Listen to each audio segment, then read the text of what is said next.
Não tem problema se você ainda não assistiu o Expresso do Amanhã, a nova série do Netflix baseada no filme. Aqui nós vamos discutir um pouquinho sobre algumas temáticas muito relevantes para o direito e que são muito interessantes.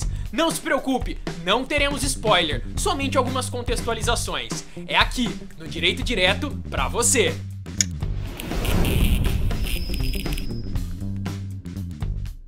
Bom, pessoal, os jornais, as revistas e a própria quarentena estão estimulando um mau sentimento generalizado. Por isso, vamos trazer temas diferentes, como análise musical, como análise de filmes e séries. Por isso, com vocês, o Expresso do Amanhã. O seriado é baseado numa série francesa em quadrinhos chamada O Perfura-Neves e já teve também uma adaptação ao cinema por um cineasta muito famoso. Contextualizando a série, ocorre que o aquecimento global chegou em um nível tão absurdo que os cientistas precisaram encontrar uma forma de fazer com que a temperatura da Terra caísse.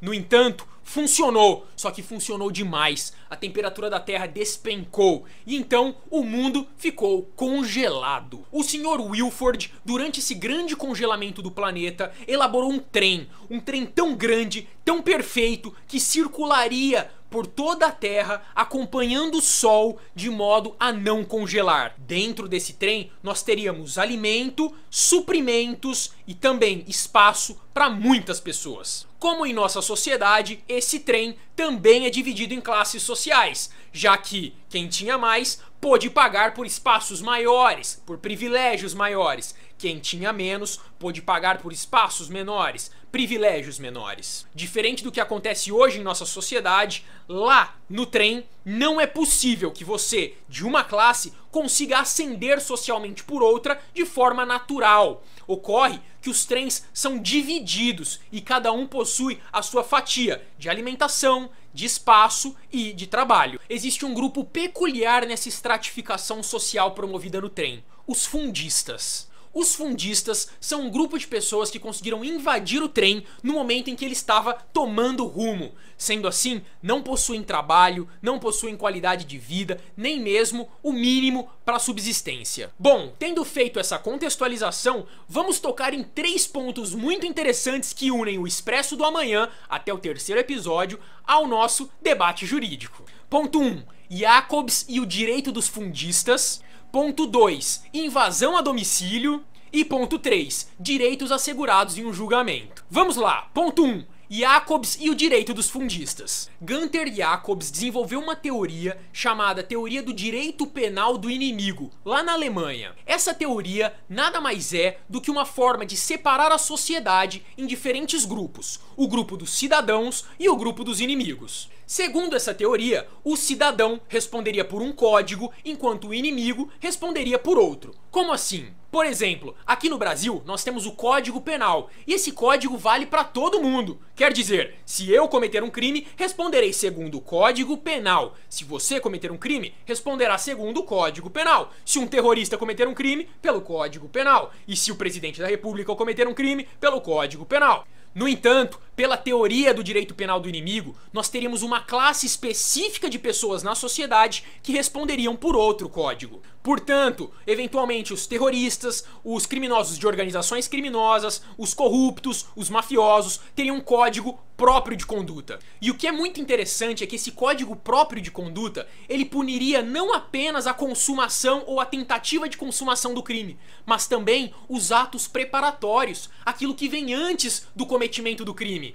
Por exemplo, aqui no Brasil, se eu quiser sequestrar uma pessoa, eu precisarei passar, via de regra, por 4 fases. O iter criminis. A primeira fase é a fase da cogitação. Eu estou pensando em como cometer esse crime. Em seguida, nós vamos para os atos executórios. Eu passo a comprar a corda, eu passo a comprar os instrumentos, a comprar o carro que eu vou efetivamente usar para cometer esse crime. E em seguida eu passo para os atos executórios, eu inicio a execução do crime. E então eu adentro na consumação, eu efetivamente consumo o crime e obtenho os efeitos a ele inerentes. E quando vem a responsabilização criminal aqui no Brasil? A partir do 3º ato, dos atos executórios do crime. No entanto, no direito penal do inimigo, nós podemos ter como responsabilização criminal essa segunda fase, a dos atos executórios. E qual a relação disso com o Expresso do Amanhã? Simples, os fundistas eram os inimigos da sociedade no trem. Por isso, eles tinham um código de conduta próprio, diferente dos demais. Então, se eventualmente a polícia encontrasse uma série de cordas e um pé de cabra junto de um fundista, eles poderiam pressupor que ele iria cometer um sequestro, que ele iria cometer um crime, e então responsabilizá-lo por isso. Muito diferente do que aconteceria com os cidadãos normais, por assim dizer, do trem. Por exemplo, o código de conduta para um cidadão tido como normal no trem somente poderia abranger atos a partir do momento do início do crime, dessa terceira fase, da execução. Nunca que um cidadão normal do trem poderia ser preso por ter em sua bagagem corda, por exemplo. Então, aqui temos um ponto muito interessante de ligação com o direito. Os cidadãos fundistas, efetivamente, não faziam parte da sociedade, portanto, não podem ser chamados de cidadãos fundistas, mas somente de fundistas. Ponto 2. A invasão a domicílio. Uma passagem muito interessante na série, que eu não darei spoiler, é o momento em que a polícia precisa adentrar na casa de uma pessoa que faz parte da sociedade, portanto, de um não fundista. No entanto, quando eles vão arrombar a porta, eles se lembram: nós não podemos fazer isso, precisamos chamar um tabelião aqui para efetivamente podermos adentrar a essa propriedade. Quer dizer, para aqueles considerados como cidadãos nessa sociedade no trem, era necessário inclusive respeitar o direito à propriedade. Para os fundistas, não havia respeito nem à própria integridade física. Vale destacar aqui com um paralelo com o nosso direito brasileiro. Acesse aí no Google, eu não vou falar nada, a pena de lesão corporal leve e de furto qualificado. O que é mais importante aqui na nossa sociedade? Tarefa de casa, hein? E ponto 3, direitos no julgamento. Durante uma breve passagem na série, eles falam a respeito do julgamento da Nikki, o qual durou somente 3 horas e teve como pena a prisão perpétua, ou seja, o engavetamento. Aqui no Brasil, bem como em grande parte dos países, existem vários princípios que são inerentes ao processo criminal. Quer dizer, não é possível falar em condenação penal sem o devido processo legal. E o que diz esse devido processo legal?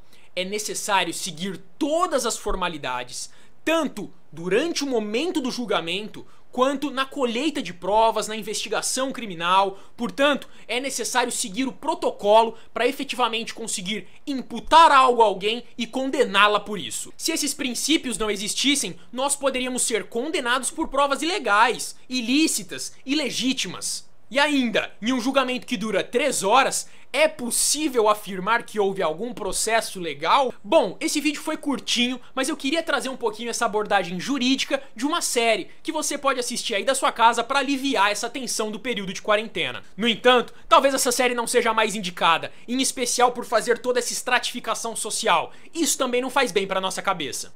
Mas já fica aqui a dica, quem sabe, hora ou outra, você não acaba assistindo o Expresso do Amanhã e encontra alguns outros pontos muito interessantes entre o direito e o filme. A série, no caso. E o que fica pra gente? Criar códigos separados de conduta acaba criando inimigos da sociedade. Além disso, não é possível você dar mais valor à propriedade do que à integridade física de alguém. E finalmente, é preciso seguir todos os trâmites processuais e legais a fim de condenar alguém, e principalmente a uma pena tão dura como uma pena perpétua de engavetamento. Espero que vocês tenham gostado, deixem aqui os comentários tanto sobre a série quanto sobre os próximos temas para nós tratarmos aqui pra você. Deixa o seu joinha, se inscreve no canal e muito obrigado pela sua audiência no Direito Direto pra você.